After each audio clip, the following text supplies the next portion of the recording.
Acts 11:25-30. Then Barnabas went to Tarsus to look for Saul, and when he found him, he brought him to Antioch. So for a whole year, Barnabas and Saul met with the church and taught great numbers of people. The disciples were called Christians first at Antioch. During this time, some prophets came down from Jerusalem to Antioch. One of them, named Agabus, stood up and through the Spirit predicted that a severe famine would spread over the entire Roman world. This happened during the reign of Claudius. The disciples, as each one was able, decided to provide help for the brothers and sisters living in Judea. They did this, sending their gift to the elders by Barnabas and Saul. You would think the word Christian would be all over the Bible hundreds of times, but it only appears 3 times in all of Scripture, and the first time is right here. There's 2 parts to this word. We have Christ, of course, and then the IAN suffix, which means follower of. Kind of like if you played basketball like Michael Jordan, you could be called a Jordanian.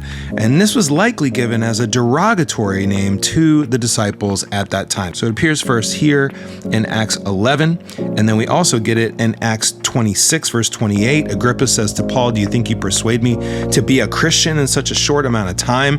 Agrippa says here with a very dismissive or sarcastic tone, indicating the term may have had pejorative connotations. The third and final mention in Scripture is in 1 Peter 4:16.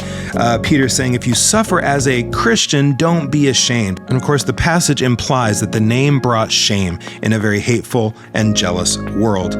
Non-biblical writers like Pliny the Younger in 112 AD, Tacitus in 116, and Suetonius in 121 all talk about the early Christians as well, and how much trouble they caused with their bizarre religion.